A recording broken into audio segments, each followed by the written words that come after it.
हम जिस शरीर में हैं, ये हम मानव शरीर कहते हैं, वास्तव में ये अलग अलग अंग तो हैं ही, और इस हर अंग में अलग अलग तमाम चीज़ें हैं जिनका हमें ज्ञान होना चाहिए।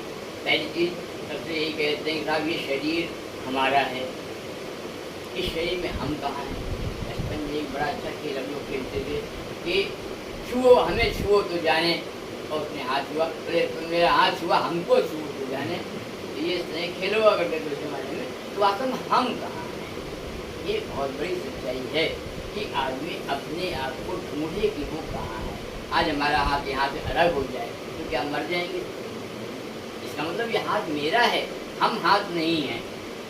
हम हाथ नहीं हैं तो हम कहाँ पर हैं? पहले ये दूसरे डीप पहुँच जाएंगे हम कौन है, उनको तो बहुत बड़ा अध्यात्म मिल जाएगा, उसको बहुत ज़्यादा कहना पड़ेगा। फिलहाल हम लोग ये है ना, हम कहाँ पर हैं। हम वास्तव में अपने मस्तिष्क से लेकर के रीढ़ की हड्डी के अंतिम शरीर तक हम मौजूद हैं। अगर हाथ काट दो, पैर काट दो तो हम रह सकते हैं, या किसी गला काट दो या किसी के पेट से काट दो तो फिर वहाँ पर रहना। इसका मतलब जीव का स्थान सबसे ज़्यादा कहाँ पर है?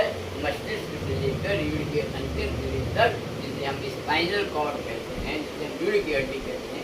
वास्तव में हमारा पूरा जो कंसंट्रेशन जो है वो एकाग्रता से हम वहीं पर वास करते हैं। तो वहाँ पर भी हम कैसे वास करते हैं? वहाँ पर ही वास करने के लिए परमात्मा ने हमको 3 तंत्रिकाएँ दी हैं।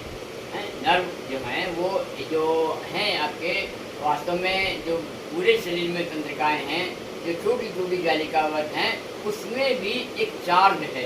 चार्ज जो है, पावर है, वो 3 पावर में है। तो हम 3 नाड़ियाँ बोलते हैं, इड़ा, पिंगला और सुषुम्ना। इड़ा बाईं तरफ है, पिंगला दाईं तरफ है और सुषुम्ना बिल्कुल मध्य में स्थित है।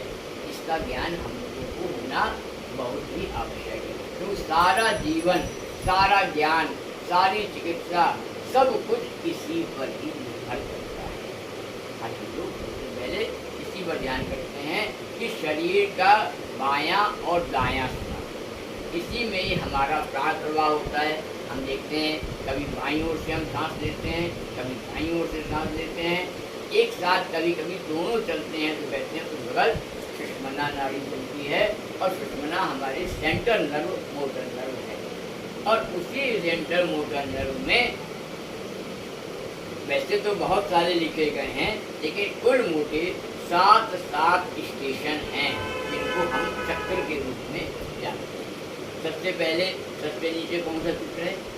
मूलाधार। मूलाधार, ये मूलाधार चक्र है, जहाँ से हमारा प्रारंभ होता है। उसके ऊपर जब हम बढ़ते हैं, 4 इंच ऊपर बढ़ते हैं, 4 अंगुल, तो हमें स्वादिष्ठान चक्र आ जाता है।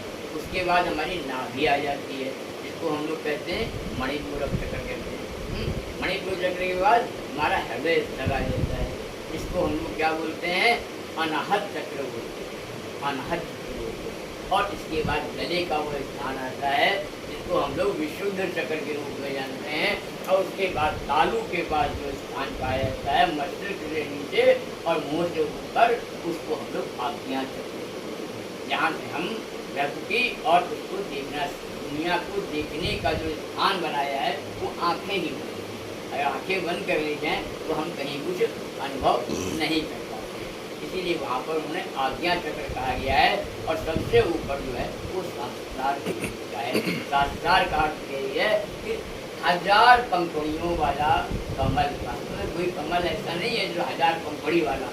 वास्तव में भिन्न भिन्न तरीके की जो भी हमारे अंदर योग्यताएं भरी हुई हैं, वो हमारे शास्त्रार में ही, जो हमारा मस्तिष्क ही कहते हैं ना, हमारे कान कितना सुन सकते हैं, हमारी आंखें कितना देख सकती हैं, कितना आंसर कर सकती हैं, वो सारा निर्णय कहाँ होता है? हमारे ब्रेन पे होता है।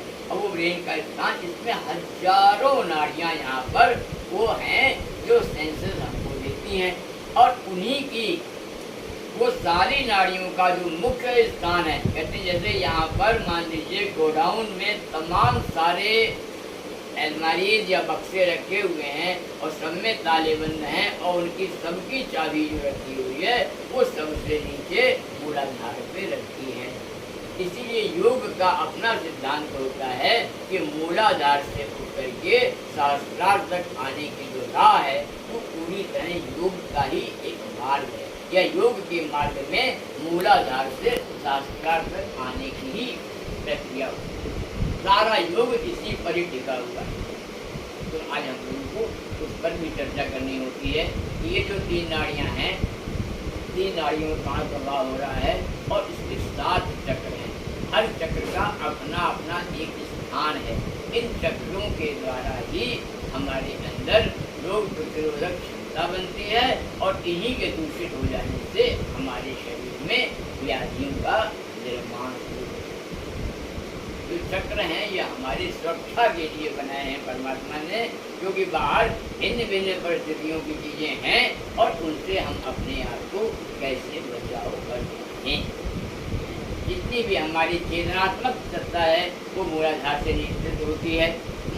जो भी हमारा निर्माण कार्य है स्वादिष्ठान के चक्र से हम बोलते हैं, किसी भी प्रकार का उत्पादन जो है वो कहीं ना कहीं से वो स्वादिष्ठान से ही, चक्र से ही प्रारंभ होता है और वहीं से हम व्यक्ति निर्माण भी हमारा कार्य वहाँ होता है। उसके बाद जो भी तत्व हम ग्रहण करते हैं उनका पाचन वो हमारा मूलाधार तत्व से ही होता है। जो भी हम ले है, जो भी हम ग्रहण कर रहे हैं, फिर उसका जो हम निष्कासन कर रहे हैं वो सारी व्यवस्था हमारे मणिपूरक चक्र से ही प्रारंभ होती है। अगर वहाँ पर जरा भी, यहाँ पर एक चीज़ और है, भय का स्थान भी यहीं पर होता है। व्यक्ति को सबसे ज़्यादा डर का एहसास जो है वो नाभि चक्र से ही। अगर व्यक्ति किसी बार कोई विषम स्थिति आ जाती है, सबसे पहले नाभि जो है लगभग वहाँ पर शुरू हो जाता है और वहीं से ही सारा कहते हैं। अगर किसी को भय का स्थान हटाना है तो अपना नाभि चक्र को मजबूत करना होता है। आगे उसी पर चर्चा करेंगे। तो वो हम वहाँ से अपना भय हटाते हैं। उसके आगे ऊपर आते हैं, ये विशुद्ध चक्र पड़ता है। ये विशुद्ध चक्र भी जो है वो प्रवर्तन का चक्र है। उसके द्वारा हम अपने आप को बाहरी संपर्क में लाते हैं, जिसे हृदय कहते हैं, जिसे हम मन कहते हैं। हम उसके द्वारा ही बाहर से संपर्क बनाते हैं, किसी को अपनाते हैं तो किसी को दूर हटाते हैं। ये सारी व्यवस्था हमारे हृदय से ही संचालित होती है। कौन हमारे लिए उपयोगी है, कौन हमारे लिए उपयोगी है। अगर अनुपयोगी है तो उसको हम दूर रखना चाहते हैं, अगर उपयोगी है तो ग्रहण करना चाहते हैं और यहीं से परिवर्तन और वो सारी चीज़ें ला रही हैं। उसके ऊपर हमारा विशुद्ध चक्र पड़ता है। विशुद्ध चक्र वास्तव में हमारे भावनात्मक आवेग संवेग का स्थान है। यहाँ से हमें क्रोध, घृणा, ममता, करुणा, इन सब का प्रारंभ गले से। इसीलिए कहते हैं जब किसी प्रकार से ये ग्रंथि अक्सर लोगों में बढ़ने घटने भी लगती है। इससे हम लोग एक हार्मोन से रिसाव होता है, जिसे हम लोग क्या कहते हैं उसको, थायराइड है ना। तो वो जो है उसको भी नियंत्रित हम यहाँ से ही कर सकते हैं, गले से। इसीलिए कहते हैं अगर ये विशुद्ध चक्र हमारा स्वास्थ्य हो तो हमारा आधा स्वास्थ्य वहीं से योग में लोगों को विशेष ध्यान रखना है। इसके ऊपर जब हम बढ़ते हैं तो तालु पर आते हैं। जो नियंत्रण का स्थान है, उन सभी को नियंत्रित करता है, वो है हमारा आज्ञा चक्र। आज्ञा चक्र अपने आप में जैसा नाम है वैसा ही उसका गुण है। इसको शंकर का तृतीय नेत्र भी कहते हैं, क्योंकि इस क्षेत्र में प्रदर्शन में अगर किसी देवता ने जो कार्य किया है वो हम लोगों को मालूम है कि आँखों में तृतीय नेत्र के द्वारा बहुत से कार्य किया सकते हैं, और वो भी हमारा तृतीय नेत्र, थर्ड आई या आज्ञा चक्र के नाम से जाना जाता है। और उसके ऊपर जो मुख्य स्थान है वो सहस्त्रार है। सहस्त्रार से ही पूरी दुनिया चल रही है। तो आज हम लोग उसी पर करते हैं। तो अब में हमने क्या किया है कि सबसे पहले हमको ये मालूम होना चाहिए कि जो ये प्राण है ये इस शरीर में कैसे प्रभावित होता है। प्राण के कई अलग अलग सिद्धांत हैं और अलग अलग रूप में केवल एक ही से नहीं। वैसे सामान्यतः सबसे पहले हम ये महसूस करते हैं कि नाक के द्वारा जब हम सांस को ग्रहण करते हैं तो उसके साथ में प्राण तत्व हमारे अंदर वास्तविकता यही है कि हम जो निर्माण हुआ है वो हमारा कहाँ से हुआ है, तो हम इस तरह से मानते हैं। आप लोग भी इस पर ध्यान दें, चर्चा करें, मनन करें, कहाँ तक सच्चाई है इस पर भी आप भी कर सकते हैं। ये प्रश्न आपके सामने रखते हैं कि वास्तव में ये सृष्टि संसार किसी एक सृष्टि संरचना जहाँ से प्रारंभ हुई है, हम ईश्वर कहते हैं, वही चीज हमारे अनुसार जो हमने ध्यान में अब तक महसूस कर पाया है वही आप लोग कोशिश करते हैं कि हम उस परमात्मा को ऊर्जा का एक भंडार समझते हैं। जैसे समझ लीजिए सामान्यतः कहीं होलिका जल रही होती है या कुछ आग का ढेर होता है, तो वही स्थिति कहीं न कहीं इस परमात्मा की होती है। इसको अनंत है, निश्चित है उसका अनंत स्थिति होने के कारण हम उसको पूरा नहीं देख सकते हैं, लेकिन कितना भी बड़ा अनंत हो जाए उसका केंद्र तो कहीं ना कहीं एक ही होता है, और उस केंद्र को जो हम परमात्मा के अब वहाँ पर हम ये देखते हैं कि जैसे होली जलती है, तो हमने देखा होगा आग जल रही है तो उसमें तमाम सारी चिंगारियाँ ऊपर से उठती हैं और फिर उसी में गिर जाती है, तो इसका होता है कुछ नहीं होता। इसी तरह से वह शक्ति जो है उसके तत्व जो हैं वो बराबर उठते और गिरते उसमें रहते हैं।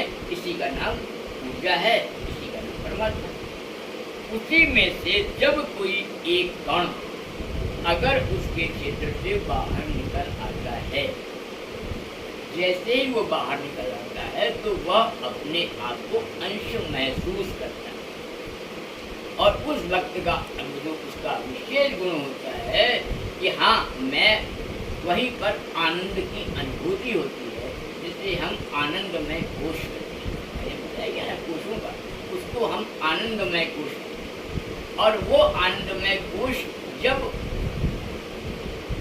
साकार रूप लेने लगता है या अनुभव में आने लगता है तो उसी को एक दूसरी चीज होती है जिसे हम कहते हैं मैं हूँ। मैं हूँ का मतलब मेरी स्थिति होना, और होने का अर्थ ही है कि हमारे अंदर एक ज्ञान की स्थिति प्रारंभ होती है, जिसे परमात्मा की दृष्टि से ये मान के चलते हैं कि वह मनोमय कोश को विज्ञानमय कोश की एक आवरण चढ़ जाता है। तो वहाँ से हमारा जो है आत्म तत्व जो है उसमें आनंदमय कोश की एक चादर चढ़ती है, उसके ऊपर हमारा मनोविज्ञानमय कोश की दूसरी चादर चढ़ जाती है। जब हमें ज्ञान प्राप्त होता है कि हाँ वह ईश्वर और मैं ईश्वर का अंश, जहाँ ये स्थिति आती है वहीं पर हमारे अंदर इच्छाओं की आवृत्ति शुरू हो जाती है, जिसे हम कहते हैं मनोमय कोश। वहाँ से हमारा मन प्रारंभ हो जाता है, और ये तीन चादर ओढ़े हुए वह तत्व शिव तत्व जो है जिसे हम आत्मा कहते हैं, वह अपना सुरक्षित स्थान ढूंढने के लिए स्वतंत्र हो जाता है। जैसे बीज पौधे से निकला हुआ बीज कहीं न कहीं उड़ता रहता है, और जहाँ वो सुरक्षित जगह देखता है वहाँ से वो जर्मिनेट हो जाता है। इसी तरह से प्रभु के द्वारा बनाए हुए इस संसार में जो शरीर निर्माण किए जा रहे हैं, अलग अलग जोड़े बैठे हुए हैं, वो जो निर्माण कर रहे हैं अपने अनुरूप, अपनी आदतों के अनुरूप, अपने प्रारब्ध के अनुरूप, अपने कर्मों के अनुरूप, वो जैसा देखता है वहाँ पर गर्भ धारण कर लेता है, वो शरीर को ग्रहण कर लेता है, उसी को हम बोलते हैं गर्भ धारण। अब वो तीन तत्व और ये शरीर का स्थूल तत्व, इन दोनों को एक साथ रखने के लिए परमात्मा ने एक तत्व और निर्माण किया है जिसे हम प्राण तत्व। प्राण तत्व को इसी तरह मानते हैं जैसे दो कागज के टुकड़ों को अगर एक गोंद का लेप लगा करके जोड़ दिया जाए तो वो एक मजबूत आकृति के बन जाता है। अगर किसी मशीन के द्वारा वो गोंद की प्लेट अलग निकाल दी जाए तो क्या होगा? एक टुकड़ा यहाँ गिर जाएगा, एक टुकड़ा। यही स्थिति मृत्यु की है। जिस वक्त वो प्राण तत्व का आना और जाना रुक जाता है, वहीं पर वह तत्व अलग हो जाता है और एक तत्व जो सामने हमारे सूर्य से बड़ा हुआ है वह खड़ा रहता है। इसी को हम मृत्यु कहते हैं। इस तत्व को समझ कर तो सारा योग, सारा ध्यान हमारा इसी पर निष्ठ है।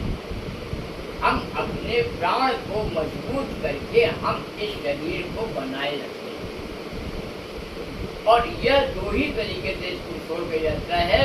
या तो ये शरीर किसी कारण से जीर्ण हो जाता है, उस प्राण के भार को नहीं उठा सकता, किडनी काम करना बंद कर रही है, फेफड़े काम करना बंद कर रहे हैं, ब्रेन काम करना बंद कर रहा है, तो क्या होता है, उसके बाद आदमी वहाँ से निकलने लगता है, इसी को मृत्यु करते हैं। इसके अतिरिक्त कोई भी दुर्घटना हो सकती है। किसी दुर्घटना के चलते अगर वो प्राण का प्रवाह अवरुद्ध हो जाता है, जा रहे हैं, ट्रक से निकला, मान लिया हाथ ही गया ट्रक के नीचे, तो क्या आप मर जाते? नहीं मर जाते। लेकिन अगर गर्दन आ गई उसके नीचे तो, क्योंकि जब प्राण का प्रवाह रुक जाएगा तो मृत्यु को पहचानने का अर्थ यही बताना चाहते हैं कि प्राण के प्रवाह का रुक जाना ही मृत्यु है। और मृत्यु कोई और चीज नहीं, बस वो प्राण तत्व जिस दिन अलग हो जाता है, प्रवाह अलग जाता है, तो वो तीन भाई जो हैं, आनंदमय, मनोमय, विज्ञानमय, एक साथ जो हैं वो अलग हो जाते हैं। और पांचवा छोटा भाई जो है, जिसे हम स्थूल शरीर कहते हैं या अन्नमय कोश कहते हैं, वो अलग हो जाता है। और पुनः वो तीन उड़ करके फिर अपने लिए नया तलाशना शुरू करते हैं, क्योंकि उनका जीवन जो चलना, जो उनकी स्थिति है, वो किसी न किसी स्थूल शरीर के साथ ही जी सकते, अन्यथा वो नहीं जी सकते। लेकिन आत्मा तक तो घूमता है, बहुत आत्माएं चले घूम रही है, उनको एहसास नहीं होता। लेकिन जब कौन सी आत्मा का एहसास होता है, जब वो अपने साथ कहीं न कहीं स्थूल भावों को हमारे साथ रखते हैं। अब यहाँ पर यही कोई चर्चा आ जाती है कि वास्तव में प्रेत आत्मा जिसे कहते हैं वो क्या, वह मृत्यु की एक तरह तरीका है। जब हमने आपको बताया कि अगर वो गोंद की प्लेट अलग कर ली जाए तो एक कागज अलग गिर जाए, एक कागज अलग गिर जाए। अगर उसको अलग करने में जरा सी भी कमी रह गई तो दूसरे कागज का कुछ ना कुछ टुकड़ा तो उसमें छुपा रह जाएगा, तो वो अपने उस वजन से भारी हो जाएगी। जब कुछ भावनाएं शरीर की उसके साथ जुड़ी चली जाती हैं, तभी वहां पर इसका निर्माण होता है, वरना वो आदमी तक तो पूरा सुरक्षित होता है। और कहीं न कहीं जाकर के कभी कभी बहुत हल्की भावनाएं जुड़ी चली जाती हैं, तो कुछ दिन बाद अपने आप टूट के गिर जाती हैं, और वो कुछ दिन तक महसूस कराता है अपने आप को, कुछ दिन बाद इसी के साथ अगर किसी में बहुत सारी अतिरिक्त भावनाएं चली जाती हैं, वो वर्षों बरस सैकड़ों वर्षों तक वो प्रेत दिखाई पड़ते रहते हैं। आपको पानी मांग रहा है तो कोई वो ट्रक क्या खड़ा हो रहा है, तो कोई आग जला रहा है, तो वो क्या है, वो भावनात्मक, वो प्राण तत्व जो अपने साथ स्थूल शरीर के तमाम कणों को ले जाते हैं, वही।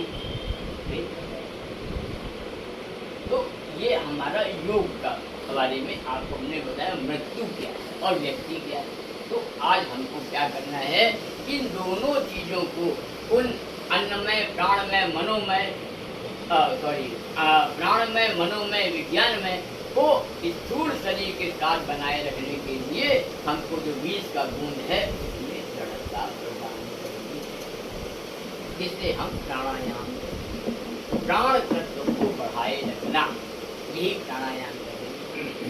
जिसमें हम लोग भिन्न भिन्न प्रकार से करते हैं, अनुलोम विलोम करते हैं, कपालभाति करते हैं, प्राणायाम करते हैं, नाड़ी शोधन करते हैं। ये सारे प्राणायाम सिर्फ इसीलिए है कि जब हम उस प्राण तत्व को बढ़ाए रखते हैं, तभी हमारे अंदर प्रतिरोधक क्षमता का निर्माण होता है। जिस दिन प्राण कमजोर हो जाता है, उस दिन प्रतिरोधक क्षमता कम हो जाती है, और वही शरीर बीमार पड़ना शुरू होता है। बहुत पहले का प्रयोग किसी नेचुरोपैथी में ही कभी पढ़ा था, तो वो है सच्चाई है। ठीक कहते हैं, कई लोगों ने जीवाणु कीटाणुओं से मिला हुआ कोई भोजन 4-5 लोगों ने किया, तो कोई एक आदमी बीमार पड़ा, बाकी नहीं बीमार पड़ा। क्यों? जैसे सामान्य का जमा जैसे 8-10 समोसे आए, सबने बैठ खाए, कोई एक बड़ा यार हमें तो लगता है नुकसान करे, तो भैया जब एक को किया दूसरे को नहीं किया, क्योंकि दूसरे में प्रतिरोधक क्षमता अच्छी है, उसने उस कीटाणु को समाप्त कर दिया, और जिसके में कमजोर है उसके अंदर वो कीटाणु डेवलप कर गए और उसका रोग। इसी तरह कहने का मतलब कि जितने भी लोग हैं दुनिया में जितने प्रकार के रोग हैं वो सब जगहों पे भरे पड़े हैं। तो उससे सुरक्षा कैसे हो सकती है? अगर प्रतिरोधक क्षमता बढ़ जाए तो आप सुरक्षित हो सकते हैं। तो दूसरे उदाहरण से हम लोग कहते हैं कि किसी भी युद्ध में जो जीत होती है वो सामान्यतः उसकी होती है जिसके पास अस्त्र ज्यादा हो। अगर लड़ाई लाठी की हो रही है तो जिसके पास लाठी ज्यादा होंगी मार लेगा भाई, जिसके पास लाठियाँ कम हो जाएंगी। तलवार की हो रही है तो जिसके पास कम तलवार है वो ज्यादा तलवार जिसके पास है वो जीत जाएगा। और दूसरा एक रास्ता ये है जिसके अंदर सहन करने की शक्ति ज्यादा है। आपका शरीर का 2 लाठी खाएंगे, अरे राम बोले अच्छा मेरे 20 मार लो, चलो क्या कर लोगे? क्योंकि उसकी प्रतिरोधक क्षमता वहाँ पर बढ़ी हुई है। तो रोग निवारण के लिए रोगों को रोग कीटाणुओं को खत्म करने से ज़्यादा महत्वपूर्ण है अगर हम उस शरीर को ही ज़्यादा प्रतिरोधक क्षमता को बढ़ा दें। और प्रतिरोधक क्षमता का बढ़ने का एक ही मात्र रास्ता है, वो है प्राणायाम। प्राणायाम के द्वारा हम उसको बढ़ा सकते हैं और यही हमारे ऋषिगण बताते हैं। बराबर हम प्राणायाम का एक पहली सीढ़ी है।